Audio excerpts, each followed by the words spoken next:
नमस्कार, स्वागत है आप सभी लोगों का जेएमएच न्यूज़ चैनल। मेरा नाम है नवनीत जेएमएच। उत्तर प्रदेश से तमाम खबरें हमें देखने को मिल रही हैं। ब्रेकिंग न्यूज़, लेटेस्ट अपडेट आपको बता दें, सिलसिलेवार जो खबरें हैं बहुत ही इंपॉर्टेंट है, उन सभी खबरों की हेडलाइन आपको बताते हैं और उसके बाद खबरें जो है विस्तार से बताई जाएंगी। आपको बता दें, हाथरस मामले से जुड़ी हुई एक बड़ी अपडेट आ रही है। आपको बता दें, पीएफआई के कुछ आदमी जो है पकड़े गए। पीएफआई क्या है इसके बारे में बताएंगे। आपको बता दें, यूपी में हाहाकार मचा हुआ है। क्यों मचा हुआ है, लेकिन अब एक राहत भरी खबर आ रही है। क्यों आ रही है वो सब आपको बताएंगे। इसी के साथ ही आपको बताएंगे जेईई एडवांस 2020 का रिजल्ट निकल आया है। आपको बताएंगे आंगनबाड़ी केंद्रों से जुड़ी हुई महत्वपूर्ण खबर आ रही है। आपको बताएंगे कोरोना अपडेट के बारे में। आपको बताएंगे आईटीआई से जुड़ी हुई जो लेटेस्ट खबर है। आपको बताएंगे एक और स्टेशन का नाम बदल दिया योगी सरकार ने। आपको बताएंगे यूपी बोर्ड आवेदन की तारीख जो है बदल गई है। चलिए शुभारंभ करते हैं हाथरस की पहली बड़ी खबर से जो आ रही है। आपको बता दें, हाथरस की हैवानियत का मामला सुप्रीम कोर्ट तक पहुंच गया है और पीड़ित के परिजनों से लेकर विपक्ष तक न्याय की गुहार लगा रहा है। आपको बता दें, इन हालातों में आरोपियों और पीड़ित पक्ष के मोबाइल नंबरों की कॉल डिटेल अहम भूमिका अदा कर सकती है। माना जा रहा है जांच एजेंसी इसका जल्द ही खुलासा करेगी। आपको बता दें, हाथरस की बेटी की हत्या किसने की, यह सवाल पूरा देश पूछ रहा है। एक ही स्वर में सभी लोगों के मुंह से निकल रहा है कि न्याय मिलना चाहिए और इसको लेकर लोकेशन जो है, मोबाइल की लोकेशन, सब कुछ जांच ही की जाएगी और उसके बाद कई अहम सुराग हैं निकल कर सामने आ सकते हैं। वहीं पुलिस मिलान कर रही है कि वारदात वाले दिन आरोपियों पीड़ितों के परिजनों की लोकेशन कहाँ थी। आरोपियों के परिजन लगातार कह रहे हैं कि घटना के वक्त वे वहाँ मौजूद नहीं थे। ये भी बताया जा रहा है कि पुलिस यह भी जांच कर रही है कि आरोपियों और पीड़ित पक्ष के बीच फोन पर बात होती थी या फिर नहीं। दोनों पक्षों के घर आसपास होने के चलते संबंध कैसे थे। बाकी में जो फ़ोन की कॉल ट्रेसिंग होगी, कॉल रिकॉर्ड होगा, बहुत ही अहम खुलासा करने वाला है। जो भी अपडेट होगी हम आपको बताएंगे। अगली जो खबर आ रही है उत्तर प्रदेश के मथुरा से आ रही है। आपको बता दें, मथुरा में पीएफआई और सीएफआई के 4 संदिग्ध सदस्य गिरफ्तार हुए हैं और दिल्ली से हाथरस जा रहे थे चारों। ये जानकारी मिली है। आपको बता दें, हाथरस कांड की आड़ में यूपी में जातीय हिंसा भड़काने की साजिश को लेकर पुलिस और जो खुफिया विभाग है चौकन्ना है और इनपुट यानी कि जानकारी के आधार पर पुलिस ने मथुरा से 4 संदिग्धों को गिरफ्तार कर लिया। ये भी बताया जा रहा है कि इन चारों के संबंध पॉपुलर फ्रंट ऑफ इंडिया यानी कि पीएफआई से है और यह संगठन कैंपस फ्रंट ऑफ इंडिया यानी कि सीएफआई से है। चारों संदिग्धों के पकड़े जाने के बारे में जानकारी उत्तर प्रदेश के अपर पुलिस ने महानिदेशक कानून व्यवस्था प्रशांत कुमार ने दी है। उन्होंने बताया है कि दिल्ली से हाथरस जाते समय मथुरा से इन्हें गिरफ्तार किया गया। तो बड़ा मामला, अब इनसे पूछताछ करेगी पुलिस और निश्चित तौर पर अहम जानकारियां जो है खुलासे में आ सकती हैं। आपको बता दें, अगली खबर जो आ रही है, उत्तर प्रदेश में दरअसल हाहाकार मचा था लेकिन अब हाहाकार नहीं मचेगा। अच्छी खबर है। दरअसल ऐसा इसलिए भी कह रहे हैं क्योंकि उत्तर प्रदेश के बिजली कर्मचारी जो हैं अपनी हड़ताल पर आ गए थे और हड़ताल के कारण उन्होंने यूपी के सीएम, डिप्टी सीएम सहित अन्य जो मंत्री हैं, अधिकारी हैं, नेताओं, उनकी भी बिजली ठप हो गई थी। जिसके बाद जो मंत्री हैं, विद्युत ऊर्जा मंत्री हैं और अन्य जो मंत्री हैं वो हरकत में आए और आनन फानन में विद्युत कर्मचारियों की मांग सुनी और कहीं ना कहीं विद्युत कर्मचारियों की जीत हो गई है। पहले तो आपको खबर बताते, यूपी में बिजली कर्मचारियों की हड़ताल जो है अब खत्म हो गई है। ये राहत भरी खबर है। योगी सरकार ने पूर्वांचल विद्युत वितरण निगम लिमिटेड के निजीकरण का जो प्रस्ताव है 3 महीने के लिए वापस ले लिया है। लेकिन 3 महीने, कंडीशन देखिए, 3 महीने क्यों वापस लिया गया। 3 महीने के लिए डिस्कशन होगा, जब जो कर्मचारी है सहमति व्यक्त कर देंगे उसके बाद ये निजीकरण होगा और इसी वजह से जो विद्युत कर्मचारी उन्होंने अपनी हड़ताल वापस ले ली है। इससे पहले पूर्वांचल विद्युत वितरण निगम के निजीकरण को लेकर बिजली कर्मचारियों और अधिकारियों के कार्य बहिष्कार के चलते पूर्वी उत्तर प्रदेश के जिलों में हाहाकार मचा रहा। मुख्य रूप से बड़े जनपद देखने को मिले जिसमें गोरखपुर, वाराणसी, प्रयागराज सहित दर्जनों ऐसे जनपद थे जहाँ पर बिजली कर्मचारियों के कार्य बहिष्कार का बुरा असर देखने को मिला। कमेंट में जरूर बताइएगा आपके यहाँ क्या बिजली का असर देखने को मिला। जो विद्युत कर्मी प्रदर्शन कर रहे थे आपके यहाँ देखने को मिला, क्या आपके यहाँ लाइट ठप हुई या फिर नहीं हुई, तो जनपद का नाम मेंशन करिएगा। लेकिन कई जिलों में प्रशासन ने संविदा कर्मियों और अप्रेंटिस के जरिए बिजली व्यवस्था बनाए रखने की कोशिश की लेकिन हालात ज़्यादा देर तक काबू में नहीं रह सके।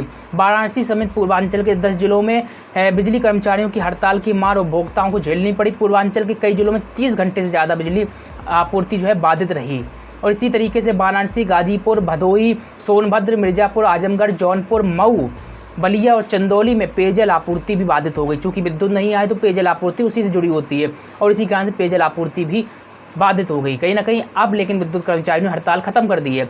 आपको बता दें अगली खबर जो है JEE एडवांस 2020 से जुड़ी हुई आ रही है। आपको बता दें इसका जो परिणाम निकल कर आया है, गर्ल्स कैटेगरी में टॉपर जो कनिष्का हैं उन्होंने बहुत ही अच्छी बात कही, आज सभी दर्शकों को समझना चाहिए। JEE एडवांस 2020 में मुरादाबाद की कनिष्का ने ऑल ओवर इंडिया 17 और गर्ल्स कैटेगरी में पहली रैंक हासिल की है और मुरादाबाद जनपद का नाम रोशन कर दिया। कांट रोड पर रहने वाली कनिष्का ने जानकारी दी है, बताया है, पत्रकार वार्ता में कहा है कि कोटा में पिछले 2 साल से वह तैयारी के दौरान उनका एक ही उद्देश्य था कि उन्हें बड़ी सफलता हासिल करनी है। 99% अंकों के साथ सेंट मेरीज स्कूल में 10वीं उन्होंने किया। 98.4% अंकों के साथ 12वीं कोटा से ही किया। बीटेक कर रहे अपने बड़े भाई आदित्य मित्तल से प्रेरित होकर कनिष्का ने यह मंसूबा पाला और JEE की तैयारी को कोटा का रुख करके 2 साल उन्होंने तैयारी की। कनिष्का ने अपनी सफलता का श्रेय जो है माता पिता व गुरुजन को दिया है और निश्चित तौर पर ये भी बड़ा बयान जो है उन्होंने दिया है, कहा है खुद से प्रतियोगिता की तैयारी करें। JEE एडवांस सफलता पाने वाली कनिष्का ने कहा तुलना किसी से नहीं करनी चाहिए, हमें जीवन में खुद से ही प्रतियोगात्मक व्यवहार अपनाना चाहिए। तो बहुत ही अच्छी बात कही है, प्रत्येक जो छात्र छात्राएं उनको भी समझना चाहिए और कहीं ना कहीं कनिष्का से प्रेरणा लेनी चाहिए। अगली खबर आपको बता देते हैं, हालांकि ये उत्तर प्रदेश से थोड़ा हट के खबर है। आपका पहले जो उत्तर प्रदेश के साथ ही राज्य मिला था उत्तराखंड, और अब लेकिन अलग है, बहुत सालों से अलग है। उत्तराखंड से एक खबर और आ रही है जो आप लोगों को जान लेना चाहिए। उत्तराखंड के रुद्रपुर से दरअसल ये खबर है, आंगनबाड़ी केंद्र जो है आधुनिक होंगे, यहाँ की मंत्री ने बयान दिया है। आपको बता दें महिला सशक्तिकरण बाल विकास मंत्री जो हैं स्वतंत्र प्रभार रेखा आर, इन्होंने एक बड़ा बयान दिया है। आंगनबाड़ी केंद्र द्वितीय और ग्राम भंगा स्थित आंगनबाड़ी केंद्र का इन्होंने निरीक्षण किया। साथ ही उन्होंने CSR द्वारा बच्चों में बौद्धिक क्षमता विकसित करने के लिए आधुनिक संसाधन उपलब्ध कराए जाने की बात कही और इसके बारे में जानकारी ली।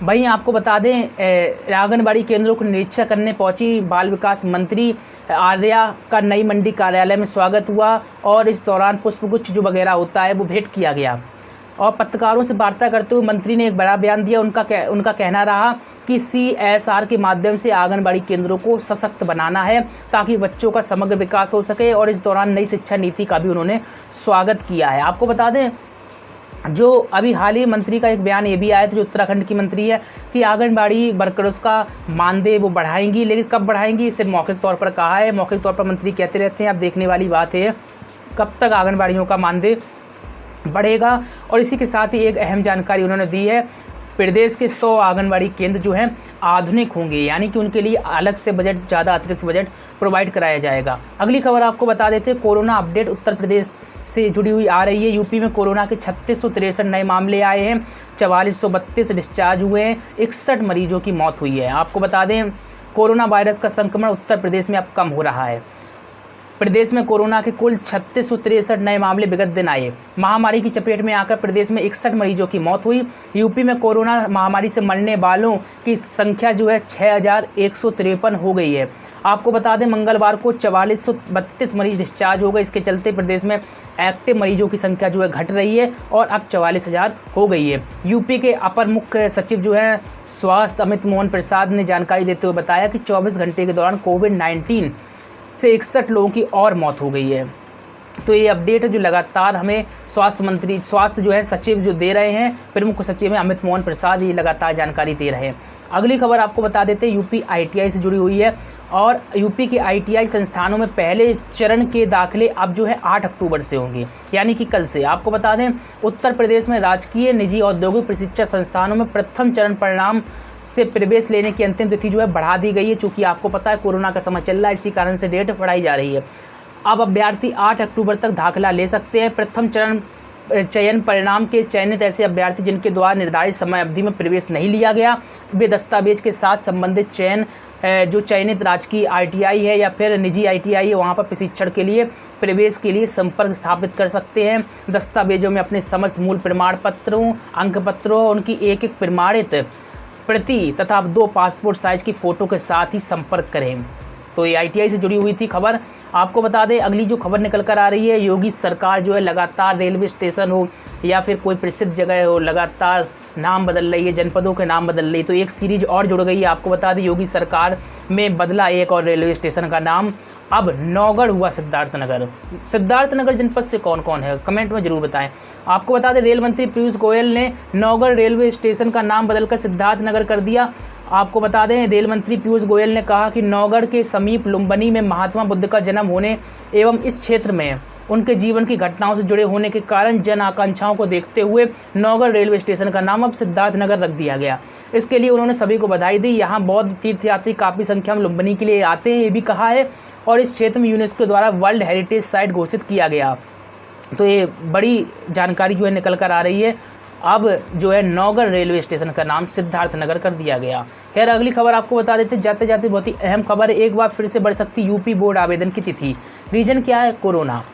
अगली खबर आपको बता रहे हैं जाते जाते, ये लास्ट खबर है। UP board high school intermediate परीक्षा 2021 के लिए आवेदन और 9वीं और 11वीं के अग्रिम पंजीकरण की तिथि शासन की ओर से फिर से बढ़ाई जा सकती है और इस पर तैयारियां भी चल रही हैं। हाई स्कूल और इंटर में 65,895 विद्यार्थी कम हो गए, जबकि 9वीं और 11वीं में 4,52,000 से अधिक छात्र छात्राएं जो कम हो गए। छात्रों की संख्या कम होने के बाद जनप्रतिनिधियों और स्कूल प्रबंधन का सरकार पर दबाव पड़ रहा है कि एक बार आवेदन की तिथि फिर से बढ़ाई जाए। बोर्ड परीक्षा के लिए आवेदन की अंतिम तिथि 30 सितंबर भी अब इसके आगे बढ़ाने के लिए शासन के आदेश का इंतजार हो रहा है और निश्चित तौर पर तिथि जो है बढ़ेगी। अब आप बताइए, बढ़नी चाहिए या फिर नहीं? 30 सितंबर जो है लास्ट डेट रखी गई थी। खैर, यहाँ पर उत्तर प्रदेश की सभी जो खबरें हैं समाप्त होती है। इंपॉर्टेंट खबरों के लिए रोजाना आप आइएगा।